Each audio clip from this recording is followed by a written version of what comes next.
Elena Vasquez had dreamed of this moment for 3 years. The grand hall of the galactic convergence stretched before her like a cathedral, made of light and floating crystal. Hundreds of species moved through the space, their forms ranging from humanoid to incomprehensible. Some walked on legs, others floated, and a few existed as clouds of luminescent gas contained in elegant frameworks. She adjusted her formal Earth delegation uniform and smiled at the Thrin ambassador who passed by. The reptilian creature nodded back, its translator device chirping a friendly greeting. Earth was finally here, finally accepted into the vast community of intelligent species that spanned the galaxy. It had taken decades of proving themselves, of showing they were more than primitive warmongers. Now humanity had a seat at the table. Ambassador Vasquez, Dr. James Chen appeared at her elbow, his eyes wide with excitement. "Have you seen the Velkari yet?" "They're here, actually here." Elena followed his gaze across the massive hall. There, near the far wall, stood a group of beings that made every other species look young. The Velkari were tall and thin, their skin seeming to shift between solid matter and something like living starlight. They moved with deliberate grace, and the space around them seemed heavier somehow, weighted with age. "They're magnificent," Elena breathed. The Velkari were legends. Their civilization had existed for millions of years before most other species had even crawled out of their oceans. They had seen galaxies collide, stars born and die, and civilizations rise and fall like waves on a shore. "Let's introduce ourselves," Chen suggested. "Imagine what we could learn from them." They started across the hall, weaving between other delegations. But as they drew closer to the Velkari, Elena noticed something odd. The ancient beings were shifting away, creating distance. At first, she thought it was coincidence, but then she saw it clearly. Every time a human delegate moved in their direction, the Velkari moved away, like oil separating from water. Elena stopped walking. A cold feeling settled in her stomach. "Are they avoiding us?" Chen asked quietly. Before Elena could answer, a young Velkari diplomat, clearly less practiced in the art of evasion, found himself cornered by a group of humans asking about trade agreements. The being's translator struggled with his words, and his luminescent skin flickered with what might have been distress. "I apologize," the young Velkari said, his voice like wind through deep caves. "We do not approach those who harbor the walkers. Please excuse me." He slipped away before anyone could ask what he meant, leaving the human delegation standing in confused silence. Elena's mind raced. Walkers, what did that mean? She spent the rest of the summit observing, taking notes, and asking careful questions. Other species were friendly, curious, sometimes cautious, but none showed the same instinctive avoidance as the Velkari. It was personal, directed specifically at humans. That evening, Elena sat in her quarters aboard the Earth diplomatic vessel, scrolling through files on her datapad. She had requested every piece of information they had on the Velkari, but there was frustratingly little. The ancient species rarely shared their history or knowledge. They observed, advised occasionally, but kept their secrets close. She found something interesting buried in a navigation file.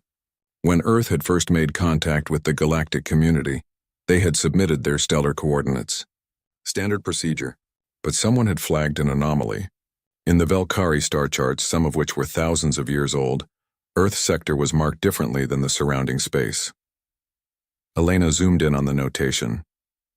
The symbol was amber-colored, and the translation software could only give an approximate meaning. Observed territory, or possibly cautioned zone. The date attached to the marking made her breath catch.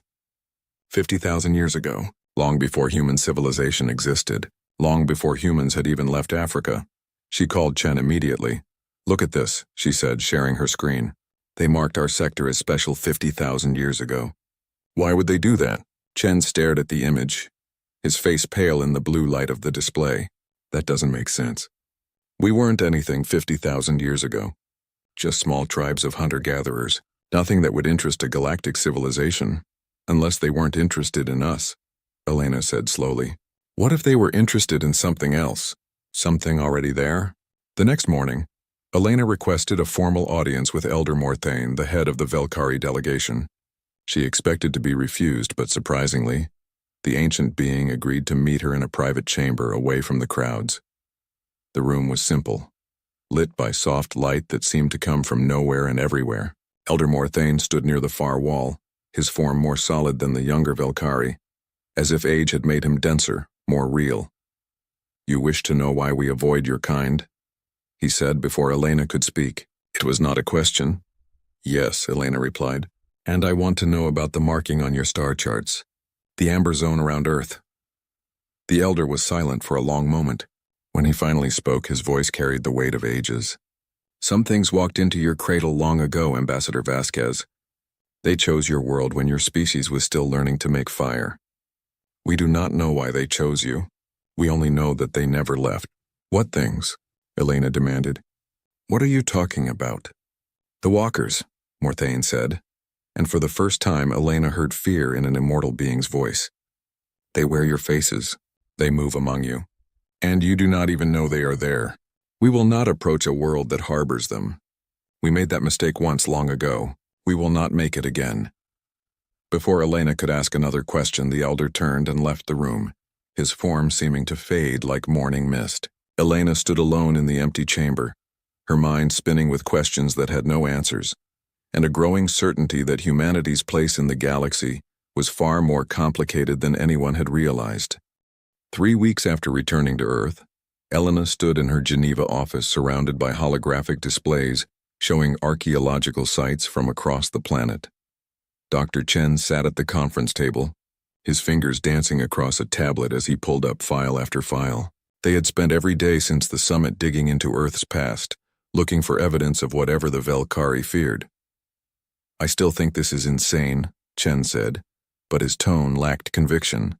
"We're chasing shadows based on the superstitions of an alien species." "They're not superstitious," Elena countered. "The Velkari are scientists. They've existed for millions of years. If they're afraid of something, we need to know what it is." She had managed to trade for a small collection of Velkari historical records. The price had been steep, several pieces of human art and music, but the information was worth it. The records were fragments, pieces of a larger puzzle that the Velkari had deliberately kept incomplete. But even the fragments were disturbing. One record spoke of the Watchers in the Third Arm, referring to the spiral arm of the galaxy where Earth was located. Another mentioned those who wear borrowed faces and walk among the young races. A third, older than human civilization, simply stated, "We do not return to the blue world. The witnesses remain." "Witnesses," Elena muttered. "Watchers. Walkers. They're talking about the same thing, but they won't tell us what it is." Chen pulled up a new display. "I've been looking at the archaeological sites you suggested." Göbekli Tepe, Easter Island, Nan Madol, and about 40 others. "I thought I was looking for evidence of alien construction, but that's not what I found." "What did you find?" "Observation points," Chen said quietly. "Look at this." The hologram showed Göbekli Tepe, the ancient Turkish site that predated agriculture. Chen highlighted certain stones, zooming in on their surfaces. "These stones show unusual wear patterns, not from weather or human touch. It's like something stood in the same spots for centuries, maybe millennia, just watching. The wear is too precise, too localized." He switched to Easter Island. "Same thing here. There are positions around the Moai where the ground shows compression from long-term weight, but no archaeological evidence of human structures or activity. Something was there, watching the islanders build their statues." Elena felt her skin prickle. "Show me Nan Madol." The Pacific site appeared, its massive stone structures rising from the water. Chen highlighted several locations. Here, and here. The pattern repeats. Observation positions with no clear human purpose. And Elena, these sites span 10,000 years of human history. Whatever was watching, it watched for a very long time. They worked through the night, expanding their search. Chen developed an algorithm to identify similar patterns at other archaeological sites. By morning, they had found 73 locations across every continent, including Antarctica, all showing signs of prolonged observation. "This is impossible," Chen said, rubbing his eyes. "Nothing could observe humanity for 10,000 years. Nothing lives that long." "The Velkari do," Elena pointed out. "Maybe these walkers do too." She opened another file, this one containing historical accounts from various cultures. She had spent days compiling reports of mysterious strangers who appeared during significant moments in history. A man in strange clothing who warned a Chinese village of a flood the day before it happened. A woman who appeared at Gettysburg and tended to wounded soldiers from both sides. speaking perfect English, perfect German, perfect everything, then vanished when the battle ended. A figure in Rome who discussed philosophy with Marcus Aurelius, described in detail in his private writings, but who appeared in no other historical record. Look at the descriptions, Elena said, highlighting passages. This account from 1347 describes a man in Florence warning about the plague. This one from 1883 describes a woman in Krakatoa evacuating villagers before the eruption. Different centuries, different continents, but the descriptions are similar. They're always calm, always knowledgeable, always helpful, and always disappear without explanation. Chen leaned forward, reading carefully. You think these are your walkers? I think they're not mythology, Elena said. I think they're eyewitness accounts of something real. Something that's been here watching us for our entire history. A message alert interrupted them. It was from their research assistant, Sarah Kim, who had been reviewing security footage from airports and public spaces, looking for anything unusual. The message was marked urgent. Elena opened the attached files. Sarah had found something in their own documentation. During their trip to the Galactic Summit, she had taken photographs of the crowd. In one photo, a man stood in the background, clearly watching the human delegation. Sarah had run a reverse image search on the man's face. The same face appeared in a photograph from 1940, standing in a crowd in London during the Blitz. The same face appeared in a daguerreotype from 1851 in San Francisco. The same face appeared in a painting from 1789 in Paris, capturing the fall of the Bastille. That's impossible, Chen whispered. That's the same person. Elena's phone rang. It was Sarah, her voice shaking. Dr. Vasquez, I need to tell you something. When we were at the airport yesterday, I saw someone, a man. I didn't think anything of it at the time, but after finding these photos, I'm certain. It was the same person. The same one from all these images. He was watching us. Elena looked at Chen, seeing her own fear reflected in his face. Sarah, where are you now? In my apartment. I locked all the doors. I know how crazy this sounds, but I swear I'm being watched. I can feel it. Stay there, Elena said. Don't open the door for anyone. We're coming to you. She ended the call and stood up, her legs unsteady. The evidence was mounting piece by impossible piece. Something had been on Earth for thousands of years. Something that looked human but was not. Something that watched humanity's every move, appearing at crucial moments, then fading back into the shadows. And now, after humanity had joined the galactic community and started asking questions, whatever it was had noticed them noticing. Chen was already packing his equipment. If these things are real, if they've really been here all along, why reveal themselves now? Why take the risk?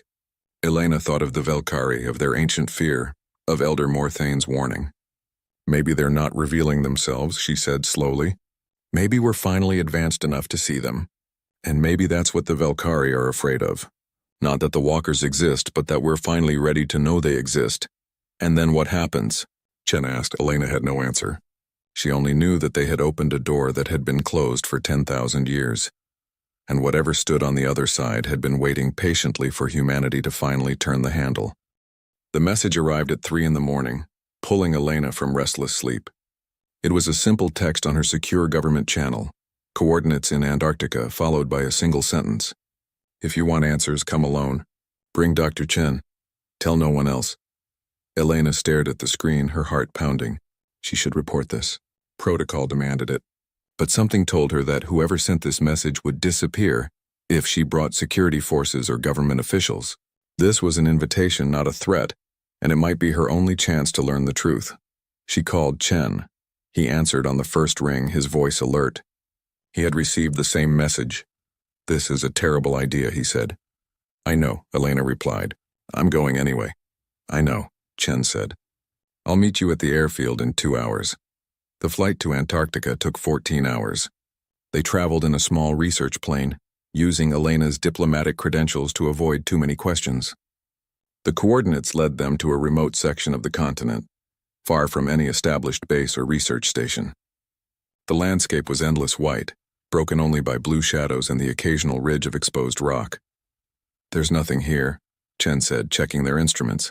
No structures, no heat signatures, nothing. Elena checked the coordinates again. They were precise, marking a location about 2 kilometers ahead. Land as close as you can. The pilot set them down on a flat ice field. Elena and Chen bundled into thermal gear and stepped out into the killing cold. The wind cut through their clothing like knives, and the sun hung low on the horizon, casting everything in pale gold light. They walked for 20 minutes, following the coordinates on their portable GPS. Just when Elena began to think they had been sent on a false trail, Chen pointed ahead. "There," he said. A dark shape emerged from the ice, angular and deliberate. It was not ancient, covered in millennia of snow. It was exposed, as if it had recently risen from beneath the surface or had simply chosen to become visible. The structure was made of a material that looked like dark metal but seemed to absorb light rather than reflect it. "That's not human," Chen whispered. "And it's not Velkari either. I've seen their architecture. This is something else." They approached slowly, cautiously. The entrance was a simple opening, no door, no lock. Elena felt certain that this place had been waiting for them specifically, that it would not have appeared for anyone else. Inside, the temperature was comfortable, almost warm. The walls glowed with soft white light. The architecture was minimal, functional, designed for purpose rather than beauty. They walked down a corridor that seemed to extend far deeper than should have been possible, given the structure's external size. At the end of the corridor, a room opened up.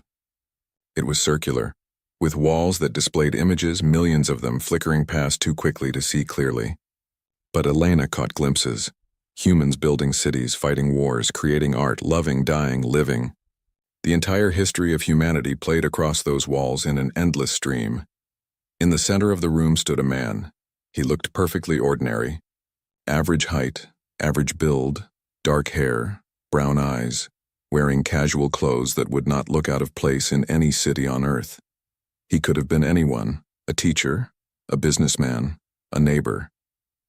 But his eyes held something that was not human. They were too deep, too knowing, as if they had seen stars being born. "Ambassador Vasquez, Dr. Chen," the man said. His voice was pleasant, unaccented, perfectly neutral. "Thank you for coming. You may call me David, though that is not my true name. I do not have a true name in any language you would understand." Elena found her voice, though it shook. "What are you?" "We are the witnesses," David said simply. "We have walked among humanity since you first learned to dream. We have watched you build and destroy love and hate, reach for the stars and crawl in the mud. We have been there for all of it." "Why?" Chen demanded. "Why watch us? Why hide?" David gestured, and the images on the walls slowed, focusing. Elena saw Göbekli Tepe being built, saw Easter Island statues rising, saw countless moments of human achievement. In each image, barely visible in the background, stood figures, watching, always watching. "We are old," David said. "Older than the Velkari, older than most stars in this galaxy. We are not biological beings in the way you understand. We are consciousness, energy, thought given form. We can inhabit biological vessels when we choose, move between them, exist in ways your science cannot yet measure." He walked closer, and Elena resisted the urge to step back. "Millions of years ago, we spread across the galaxy, studying the civilizations that arose. We learned their languages, observed their cultures, tried to understand the nature of intelligent life. Most species we found were predictable. They followed patterns, logic, efficiency. They grew, they expanded, they optimized, and then they stagnated." David's expression changed, showing something that might have been wonder. "Then we found humanity. You were nothing. Primitives barely different from the animals around you, but you had something we had never encountered before. You could imagine things that did not exist and then will them into being. You saw the world not as it was, but as it could be. You were irrational, unpredictable, gloriously chaotic." "You're talking about creativity," Elena said. "We are talking about hope," David corrected. "The ability to believe in something better despite all evidence to the contrary. Other species have intelligence, Ambassador. Many have intelligence far greater than yours. But only humans have this specific quality, this defiance of reality itself. It fascinated us. So we stayed." Chen's face was pale. "The Velkari, you watched them too?" David nodded slowly. "Yes. And we made the mistake of revealing ourselves to them long ago. They were not ready. The knowledge that they were being observed, that beings older and more powerful than themselves were studying them, it broke something in their civilization. They became paranoid, afraid, convinced that nothing they did was truly their own. It took them thousands of years to recover. We learned from that mistake." "So you've been hiding among us, manipulating us," Elena said, anger rising in her voice. No, David said firmly. We observe. Occasionally, rarely, we inspire. We sit with a dying soldier and give him comfort. We warn a village of a coming disaster. We whisper an idea to an artist or a scientist who is close to a breakthrough. But we do not control. We do not manipulate. We simply watch humanity do what it does best, surprise us. Why tell us now? Chen asked. After all this time, why reveal yourselves? David turned to look at the images on the wall. Because you joined the galactic community. Because the Velkari told you we exist and you came looking. Because you have reached a point where you can handle the truth. And because we want you to understand something important. He faced them again. The galaxy fears humanity, Ambassador. Not because you are violent, though you can be. Not because you are aggressive, though you are. They fear you because we chose you. Because the witnesses, beings they cannot understand or predict, decided that humans were worth watching. They fear what that means. Elena felt the weight of his words. You're saying we're dangerous because of you. We are saying you are dangerous because of what you are, David replied. The witnesses are simply drawn to that danger like moths to flame. You are the species that looked at the impossible and made it real. You are the species that never accepts fate. That quality terrifies a galaxy built on order and predictability. He walked to the wall and placed his hand against it. The images stopped, freezing on a picture of Earth from space, blue and green and beautiful. We can leave, David said quietly. If humanity asks us to go, we will go. We have stayed because we chose to, but we are not your masters. We are your witnesses. The choice of what happens next belongs to you. Elena looked at Chen, then back at David. 1,000 questions filled her mind, but only one mattered. If you leave, what happens to us? David smiled sadly. You continue being human. You surprise the galaxy. You change everything. With or without us, that is what you do. But without us watching, without us occasionally inspiring, you might take longer to achieve your potential, or you might achieve it faster, free from our influence. We honestly do not know. That is why we find you so fascinating. He walked toward the exit, then paused. You have 7 days to decide. Consult your governments, your people. Choose whether you want us to stay or go. Whatever you decide, we will honor it. We are the witnesses and we serve no one. But we have come to respect humanity. We will let you choose your own path. David faded then, not walking away but simply ceasing to be visible, as if he had been a hologram all along. Elena and Chen stood alone in the room, surrounded by humanity's history, feeling the weight of a decision that would shape their species' future. Outside, the Antarctic wind howled, and the sun continued its endless circle around the horizon, and somewhere in the ice and snow, ancient beings waited patiently for humanity's answer. The emergency session of the United Earth Council convened 18 hours after Elena and Chen returned from Antarctica. Every nation's representative sat in the Geneva chamber, their faces displayed on screens that wrapped around the circular room. The mood was tense, fearful, angry. Elena had delivered her report 3 times already, and still, people struggled to accept the truth. You're telling us that aliens have been living among us for thousands of years, the American representative said, his voice tight. That they've been watching us, influencing us, and we never knew? They claim they don't influence, only observe, Elena corrected, and occasionally inspire. But yes, that's exactly what I'm telling you. How do we know they're telling the truth? The Chinese representative demanded. How do we know this isn't manipulation? How do we know anything we've achieved is really ours? Dr. Chen stepped forward, his datapad projecting evidence into the center of the room. Because the pattern is clear. The witnesses appear at crucial moments, but they don't change outcomes. They don't prevent wars or disasters. They don't force innovations. They simply watch, and sometimes they nudge. A word of encouragement here, a warning there. The choices were always ours. The debate raged for hours. Some representatives wanted to expel the witnesses immediately, to prove humanity's independence. Others argued for keeping them, fearing that losing their presence might harm human development.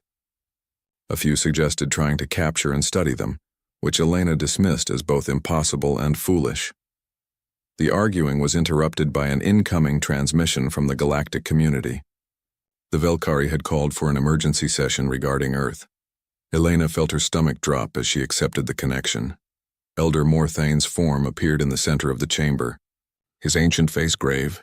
The galactic community has learned that Earth has made contact with the witnesses.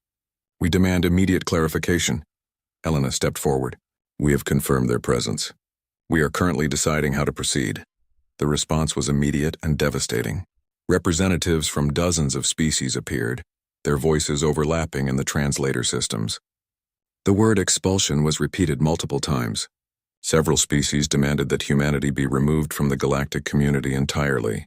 Others called for Earth to be quarantined, cut off from all galactic trade and communication. You harbor a threat to galactic stability, a crystalline being called the Ixthar declared. The witnesses must be removed or you must be isolated. Elena felt anger rising. We didn't invite them. They were here long before we knew the galaxy existed. How can you punish us for something we didn't choose? Elder Morthane raised a hand and the chamber fell silent. You do not understand, Ambassador Vasquez. The witnesses are not simply observers. They are a psychological weapon. When a species knows they are being watched by beings more powerful and ancient than themselves, it changes them. It creates doubt, paranoia, dependence. It destroys the natural development of civilizations. Then why did it not destroy us? Chen challenged. Humanity didn't know they existed. We developed naturally, made our own choices, built our own civilization. We're not broken. Not yet, Morthane said quietly. But now you know. Now you will always wonder, were my thoughts my own? Was my inspiration real or implanted? Was my achievement earned or given? This doubt will consume you just as it nearly consumed us millions of years ago. The session ended with a vote scheduled for 7 days later. The same 7 days humanity had to decide about the witnesses. The timing was not coincidental. The galaxy was giving Earth a choice: reject the witnesses and remain in the galactic community, or accept them and face isolation. Over the next 3 days, Elena barely slept. She coordinated with scientists, philosophers, historians, and psychologists across the planet. A global referendum was organized, the first truly worldwide vote in human history. The question was simple: should the witnesses stay or go? On the 4th day, Elena received an encrypted message from an unexpected source. It was from the Thrin, the young reptilian species that had been friendly at the summit.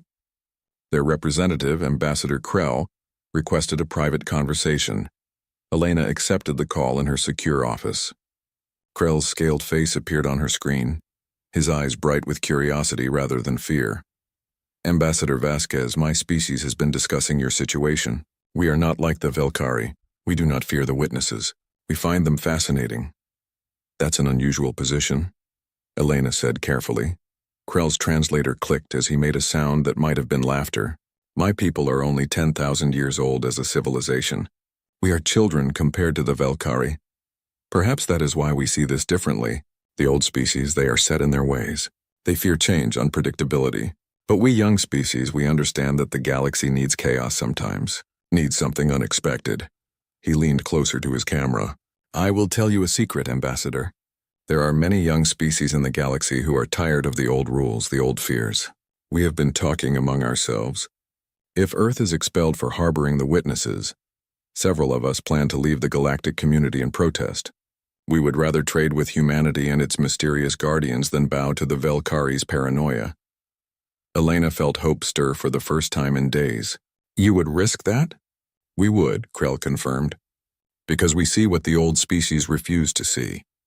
The witnesses chose Earth for a reason. They saw something in humanity worth watching, and now that we have met your kind, we see it too. You are different, unpredictable, dangerous in the best possible way. The galaxy needs that. After Krell signed off, Elena stared at her screen, thinking. The divide in the galaxy was not just about the witnesses. It was about philosophy, about whether the universe should be ordered and predictable or chaotic and free. Humanity had somehow become the symbol of that divide. On the 6th day, David appeared in Elena's office. He did not knock or announce himself.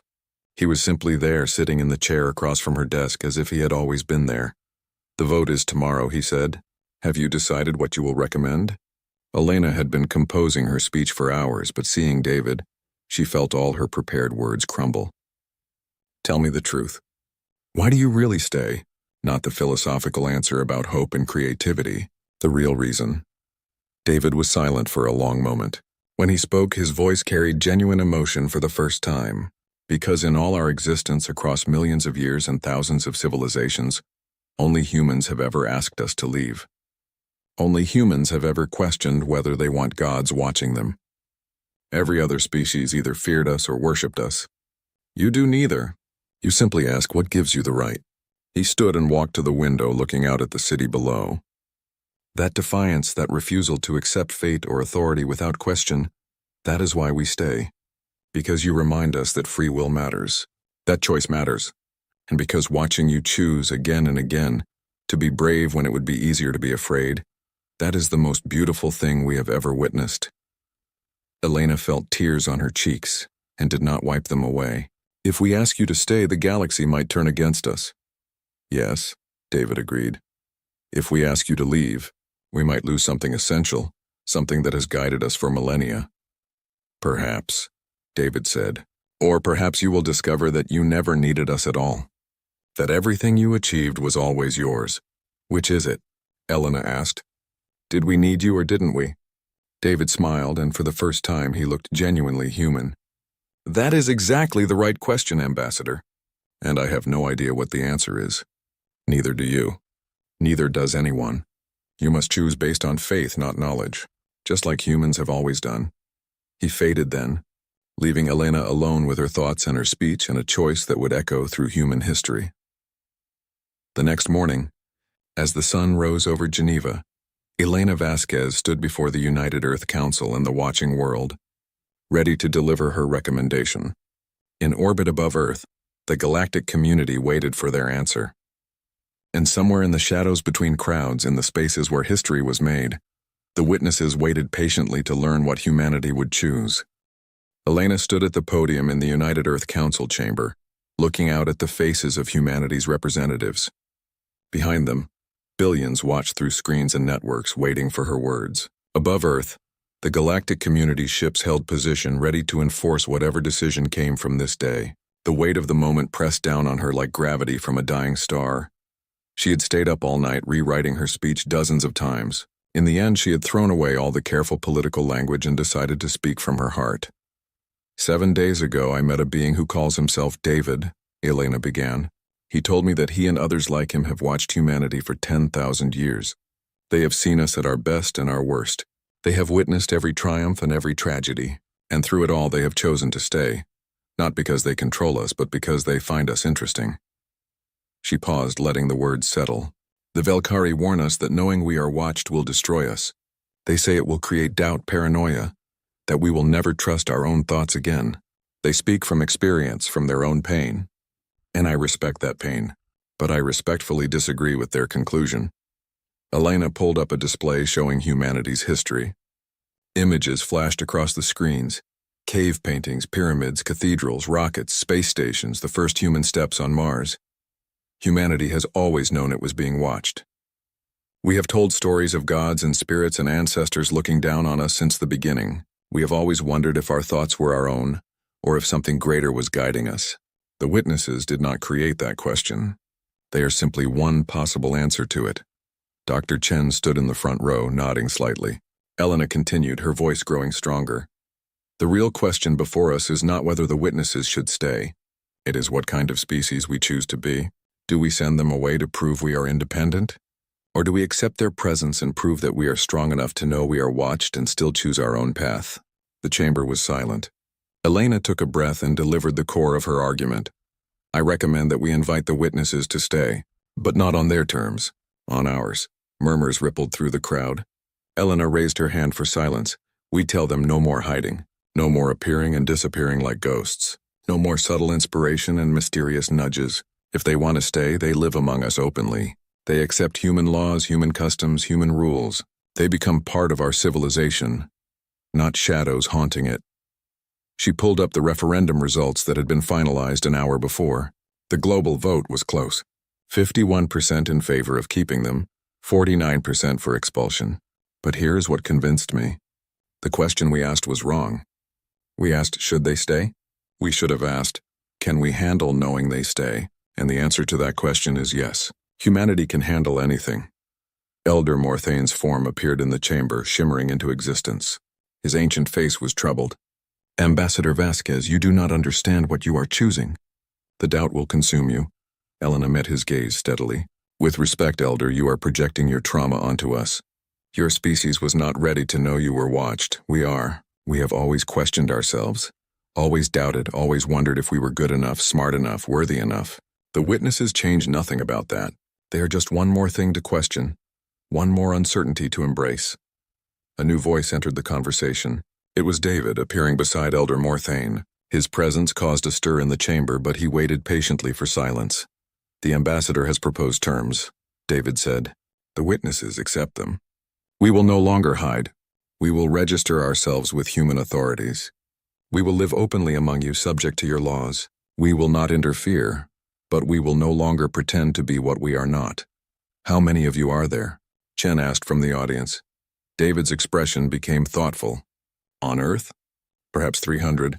Across the galaxy? Thousands. We are not numerous, but we are patient." The Velkari representative made a sound of distress. "This is madness. You cannot coexist with beings so far beyond your understanding." Elena felt anger flare. "We coexist with the universe itself, which is beyond our understanding. We coexist with quantum mechanics and black holes and the vast emptiness between stars. We coexist with love and death and consciousness itself, none of which we fully understand. The witnesses are just one more mystery in a universe full of them." She turned to address the entire chamber. "The galactic community can accept us as we are, witnesses and all, or they can isolate us. Either way, humanity will survive. We always have." Ambassador Krell's image appeared, his scaled face showing what might have been pride. "The Thrin support Earth's decision.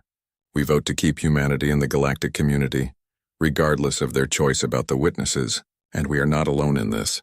Other voices joined in. The Solex, a species of energy beings, the Mern, insectoid philosophers, the Ket, aquatic traders. One by one, younger species declared their support for Earth, creating a divide in the galactic community that had been brewing for centuries. Elder Morthane watched silently, his luminescent skin flickering with complex emotions. Finally, he spoke. "The galaxy is changing. Perhaps it is time it did. The Velkari will not oppose Earth's membership, but we maintain our position. We will not approach worlds that harbor the witnesses." "That is your choice," Elena said respectfully, "just as this is ours." The session ended with Earth's position secured. The vote had been close in the galactic community, but enough species had supported humanity to prevent expulsion. The political consequences would take years to fully unfold, but one thing was clear: the galaxy would never be the same. 3 months later, Elena sat in a cafe in Geneva, watching the afternoon crowd move past the windows. People laughed, argued, rushed to appointments, lived their lives. Among them, invisible unless you knew what to look for, walked the witnesses. They had registered as promised. 317 individuals, scattered across the planet. They had provided genetic samples which turned out to be human, perfectly human because they wore human bodies. They had submitted to interviews, though they could not or would not explain the nature of their true existence. They had agreed to serve as cultural liaisons, sharing their observations of human history with researchers. David sat down across from Elena without announcement, holding 2 cups of coffee. He placed one in front of her.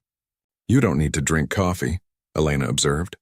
"No," David agreed, "but the ritual of sharing it is pleasant, and I have grown fond of the taste over the centuries." They sat in comfortable silence for a moment. Outside, a child chased a balloon down the street while his mother called after him. A couple argued over a map, laughing at their own confusion. An old man fed birds from a paper bag. "How do you really feel about our choice?" Elena asked quietly. "About being forced into the open?" David considered the question carefully. "Relieved," he said finally. "Hiding was necessary to avoid causing the trauma we inflicted on the Velkari, but it was also lonely. Now we can be honest about what we are. Observed observers, witnesses who are also witnessed, and the galaxy's reaction. The divide we've created? Necessary," David said. "The galaxy has been stagnant for too long, ruled by the fears of ancient species who remember when the universe was younger. Change was coming regardless. Earth simply accelerated it." Elena sipped her coffee, thinking about the Velkari anthropologists who had begun arriving on Earth, studying how humanity integrated the witnesses into daily life. They watched from a distance like the witnesses themselves had once done, trying to understand how humans made the impossible seem ordinary. "Can I ask you something?" Elena said. "You told me you stay because we asked you to leave because we question your right to be here. But now we've given you permission to stay. Doesn't that ruin it? David smiled, and his eyes held that depth again, that sense of having seen stars die. You gave us permission to stay on your terms. You did not submit to us or worship us. You did not fear us or try to destroy us. You simply said, if you want to be here, follow our rules. You made gods into citizens. That is perhaps the most human thing you could have done. A woman walked past the window, her face familiar. Elena had seen her before in a photograph from the 1800s, standing in a crowd at Ellis Island. The woman met Elena's eyes and nodded slightly, acknowledging the recognition, then continued on her way. How many of you are in this cafe right now? Elena asked. Does it matter? David replied. How many people in this cafe are kind or cruel, brilliant or foolish, brave or afraid? You do not know, and yet you live among them. We are simply one more variety of mystery among billions. Elena laughed, surprising herself. He was right. Knowing the witnesses existed changed nothing about the fundamental uncertainty of life. Every person she met was a mystery, a consciousness she could never fully understand. The witnesses were just more obvious about it. The Velkari think we will regret this, Elena said. Perhaps you will, David acknowledged. But you will also achieve things we have never seen before. Because that is what humans do. You look at the impossible and make it mundane. You take the supernatural and make it natural. You refuse to be intimidated by anything, even beings who watch stars being born. He stood to leave, placing money on the table for the coffee. Thank you, Ambassador Vasquez, for choosing truth over comfort, for choosing certainty and uncertainty, for reminding the galaxy what courage looks like. Will I see you again? Elena asked. David smiled. Almost certainly. We are neighbors now, after all. And humanity has many more surprises ahead of it. We would hate to miss them. He walked out into the afternoon sun, just another person in the crowd. Elena watched him go, then turned her attention back to the street. The child had caught his balloon. The couple had found their destination. The old man's birds had eaten all the bread. Life continued exactly as it always had. The only difference was that now humanity knew it was not alone. Not in the galaxy and not on Earth. They were watched by ancient beings who found them fascinating. And they had responded not with fear or worship, but by making the ancient beings follow parking regulations and pay taxes. It was, Elena thought, the most human solution possible. Somewhere above Earth, the galactic community debated its future. In boardrooms and government chambers, humans discussed the implications of their choice. In laboratories and universities, researchers studied what little the witnesses would reveal about themselves. But in that cafe, in that moment, Elena Vasquez sat and watched her fellow humans live their lives, knowing that something inhuman walked among them, and finding that knowledge neither terrifying nor comforting, but simply one more strange fact about a strange universe. She finished her coffee, left her own money on the table, and walked out into the world. She had work to do, a galaxy to navigate, and a species to represent. The witnesses would watch as they always had. But now they would watch openly, and humanity would watch them back. And in that mutual observation, something new would emerge. Something the galaxy had never seen before, something unmistakably, undeniably, impossibly human.